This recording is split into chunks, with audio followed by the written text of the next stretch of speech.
Ahora vamos a ver lo que se denomina leyes de Kirchhoff. Leyes de Kirchhoff.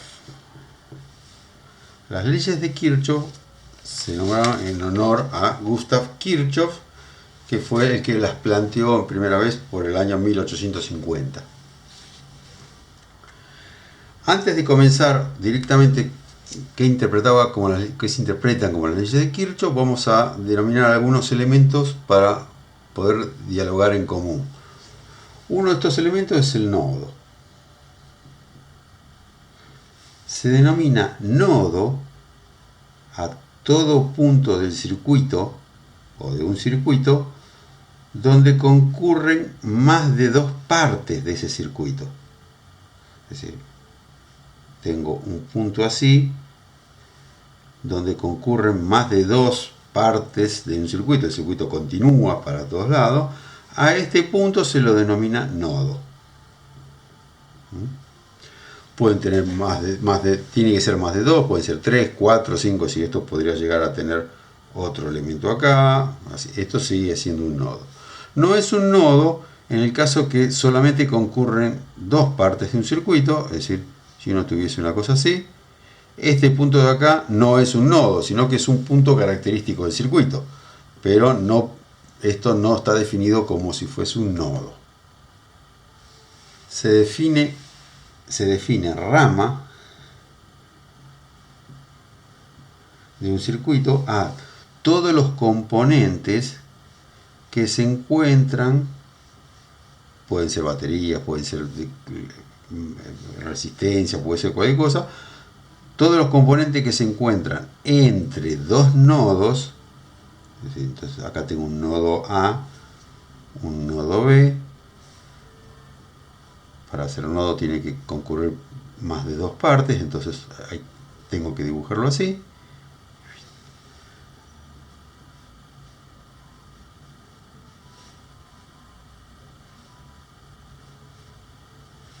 Todos los elementos que se encuentran entre dos nodos se denomina rama.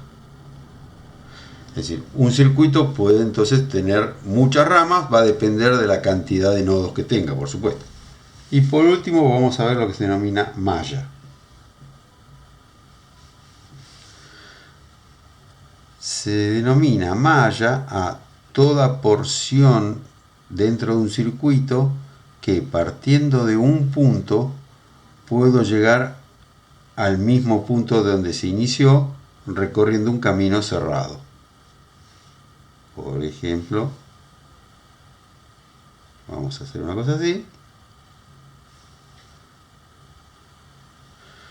Fíjense, acá tengo 4 resistencias, 2 baterías, y entonces si yo parto de un punto cualquiera y recorro mi circuito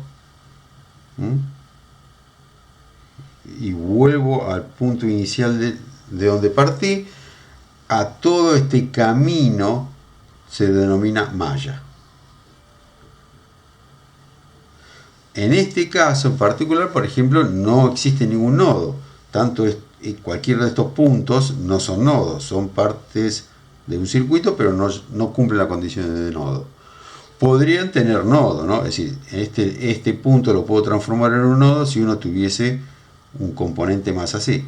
Entonces esto sí pasa a ser un nodo y esto continúa siendo una malla. Es decir, una malla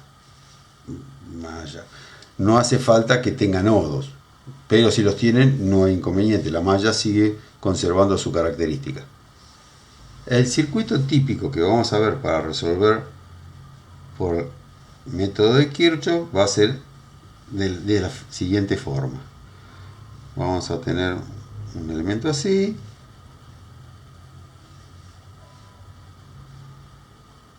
dos baterías,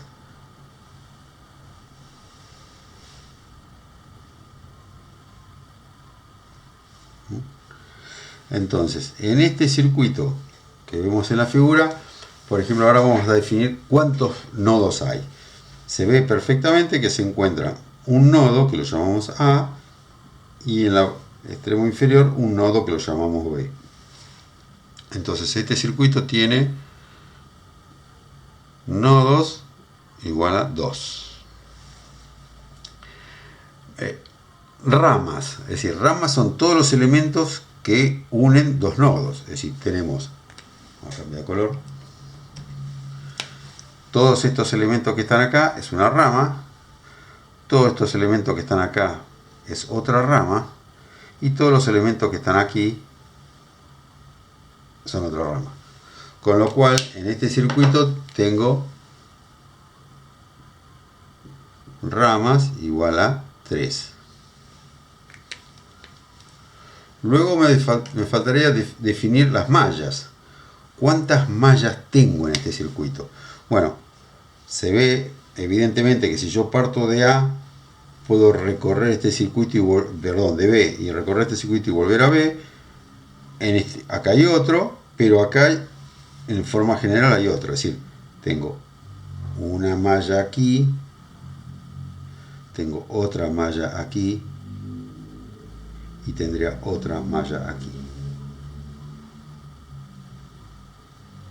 Es decir, todo partiendo de un punto puedo volver al mismo punto. En ese caso tengo 3 caminos que me cumplen esa condición, con lo cual mallas es igual a 3. Entonces, para el circuito antes mencionado tendríamos 2 nodos, 3 ramas y 3 mallas. Imagínense que a este circuito le agregamos algo más. Así. Le agregamos un par de componentes más.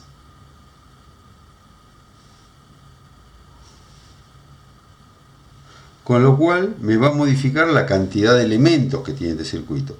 Ya vemos a simple vista que pasamos, si este es el nodo A, B, este va a ser el nodo C y acá tengo el nodo D.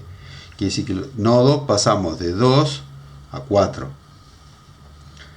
Las ramas de este circuito ahora van a ser 6. El circuito va a tener 6 ramas. Y las mallas vamos a pasar a tener 7 mallas. Es decir, acá tenemos una, acá tenemos otra, acá hay otra, está la de afuera y están las mallas que tienen formas así extrañas. Por eso tenemos una gran cantidad de mallas. Esto me dice que los circuitos pueden ir creciendo exponencialmente, ¿no? Es decir, si le agrego algo más, ya las mallas crecen terriblemente. Ahora sí entraremos directamente en las ecuaciones de Kirchhoff que planteó, y tenemos la primera ecuación de Kirchhoff. Me dice que la sumatoria de las corrientes en un nodo es igual a 0. ¿Qué establece esta condición o esta primera ley? Que en todo nodo de un circuito, imagínense que esto es un nodo de un circuito, voy a tener corrientes que entran a ese nodo, este es nodo, y por supuesto tengo corrientes que salen de ese nodo. Entonces acá voy a tener I1, I2, y esta va a ser una I3. Por supuesto, las 3 corrientes no podrían ingresar al nodo. El nodo no tiene capacidad de almacenar cargas. Entonces, el nodo solamente es un punto del circuito. Con lo cual, la sumatoria de estas corrientes tiene que darme igual a 0. O, de otra forma escrita, podría decir que I1 más I2 tiene que ser igual a I3. Es decir, las dos corrientes que entran, la suma de las dos corrientes que entran a un nodo tiene que ser igual a la corriente que sale de ese nodo. La segunda ley de Kirchhoff establece que la sumatoria de los potenciales en una malla tiene que ser igual a 0.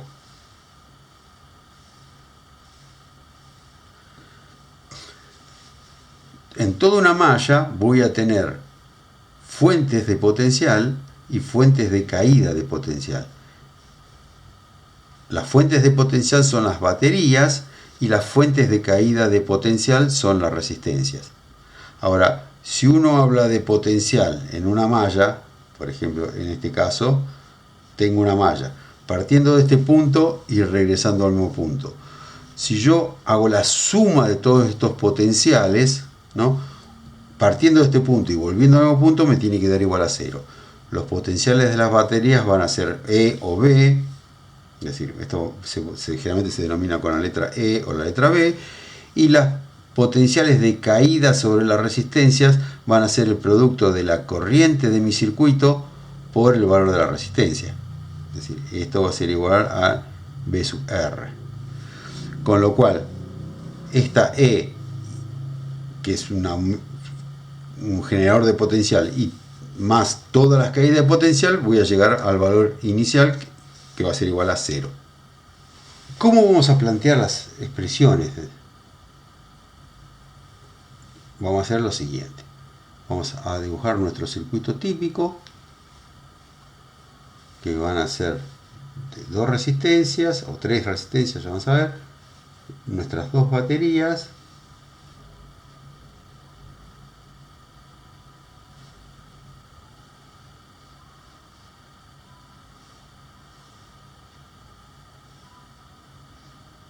ahí está. Entonces así, a esto lo llamamos E1, a esto lo llamamos E2, acá lo llamamos R1, R2, R3. Por supuesto, en este caso tendríamos 2 nodos, que lo llamamos A y lo llamamos B. Para resolver este circuito necesitamos plantear una cierta cantidad de ecuaciones de malla. ¿Cuántas? ¿Cuál es el número de ecuaciones de malla? Entonces, el número de ecuaciones de malla que necesitamos para resolver nuestro circuito va a ser igual al número de ramas menos el número de nodos menos 1. Esto es el número de ecuaciones de malla que tenemos que emplear para poder resolver nuestro circuito. En este caso, el número de ramas, fíjense que se acuerdan que en este caso tendríamos 3 ramas, número de nodos que tenemos en este caso es 2 menos 1, esto me da un total de número de ecuaciones de malla de 2. Es decir, necesitamos plantear 2 ecuaciones de malla de este circuito. Si se acuerdan, teníamos 3 mallas, hay que elegir 2 de esas 3 mallas. Puede ser cualquiera. La única condición que se tiene que cumplir es que en esas mallas elegidas se tenga en cuenta todos los componentes del circuito. No que dejemos algún componente afuera por elegir una malla que no corresponde. Una vez que ya sabemos la cantidad de ecuaciones de mallas que necesitamos para nuestro circuito, lo siguiente es definir cuáles son esas mallas. Entonces, para nuestro caso, vamos a elegir las 2 mallas estas que se encuentran bien cerraditas acá y vamos a decir, esta va a ser nuestra ecuación de malla número 1 y acá vamos a proponer nuestra ecuación de malla número 2. Resulta que se podrían elegir cualquiera. Yo les puse una flecha porque las vamos a recorrer en esta dirección. Podría ser recorrida en direcciones opuestas, no hay inconveniente, ya que estas expresiones siempre están igualadas a 0, así que no hay inconveniente. Lo segundo que vamos a hacer es definir las corrientes de rama. Uno va a definir corrientes de rama en la dirección que más le convenga. Es decir, podemos definir que la corriente sobre la rama 1 o sobre la resistencia R1 va a ser en esta dirección y la llamamos I1. La corriente sobre la resistencia 2 la podemos definir en esta dirección y la vamos a denominar I2. Y la corriente en la rama 3 la vamos a definir hacia abajo y la llamamos I3. Por definición de corriente eléctrica, habíamos dicho que si uno tiene un componente y la corriente circula en esta dirección, las corrientes circulan de valores de mayor potencial hacia valores de menor potencial. Esto era por definición de corriente. Con lo cual, en este circuito que está aquí, podemos definir o dar los signos a nuestros componentes. Entonces, E2, como es una batería, ya se define que este es el borne positivo y este es el borne negativo. E1, este es el borne negativo y este es el borne positivo. Pero sobre R1, dado la condición de corriente que definimos I1, este borne estaría a un potencial mayor que el de este lado. Sobre esta resistencia R2, este borne tendría un potencial mayor que el de este lado. Y en esta resistencia R3, este borne tendría un potencial mayor que este lado. Estos valores de potencial sobre la resistencia es a consecuencia de cómo se eligieron las corrientes. Lo que vamos a hacer ahora es plantear las ecuaciones que necesitamos para resolver este circuito. Entonces comenzamos con la ecuación en la malla 1, partimos del punto B y voy a recorrer esta malla hasta volver al punto B. Resulta que cuando parto del punto B y recorro la malla, lo primero que me encuentro es la fuente E1. Como me encuentro con la fuente E1 y yo estoy subiendo de potencial, estoy pasando de un potencial menor a un potencial mayor, se le va a dar carácter de positivo. Entonces esto sería más E1. Continúo mi recorrida, me encuentro con la resistencia R1. Y esta resistencia me produce una diferencia de potencial, pero en este caso negativa. ¿Por qué? Porque paso de un potencial mayor a un potencial menor. Entonces acá tendría menos I1, que es el valor de la corriente, por R1. Llegué al nodo A y luego bajo del nodo A al nodo B. Me encuentro con R3, también paso de un potencial mayor a un potencial menor.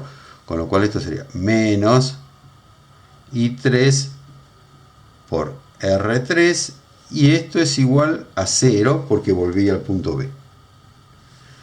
Para la otra malla, para la malla 2, también parto de B y la recorro hasta de vuelta a B. ¿Qué me encuentro? En primer lugar me encuentro con la resistencia R3. En este caso estoy pasando de un potencial menor a un potencial mayor, entonces ahora sí le pongo carácter positivo, más I3 por R3, me encuentro con la resistencia 2, también subo de potencial, más I2 por R2, y luego me encuentro con la batería E2, pero estoy pasando de mayor potencial a menor potencial, menos E2, y esto es igual a 0. Si observamos, tengo dos ecuaciones, pero tres incógnitas, ¿no? Tengo I1, I2 e I3, son mis tres incógnitas. Entonces me faltaría una ecuación más para poder resolverlo matemáticamente. Y esa ecuación va a estar dado por la primera ley de Kirchhoff, que me dice que la sumatoria de las corrientes en un nodo tiene que ser igual a 0. Entonces vamos a proponer el nodo A como nodo a analizar y digo I1 que entra al nodo A más I2 que también entra al nodo A tiene que ser igual a la corriente I3 que está saliendo del nodo. En esta condición tengo un sistema de tres ecuaciones con tres incógnitas que se puede resolver perfectamente. El método que ustedes conocen hasta ahora es el método de sustitución. Lo que van a ir haciendo es ir reemplazando incógnitas de una ecuación en otra hasta que le quede una sola ecuación con una incógnita y después vuelven atrás. Pero Kirchhoff terminaría aquí, es decir, donde planteé mis dos ecuaciones de malla, o planteé la segunda ley de Kirchhoff para dos mallas y la primera ley de Kirchhoff para un nodo.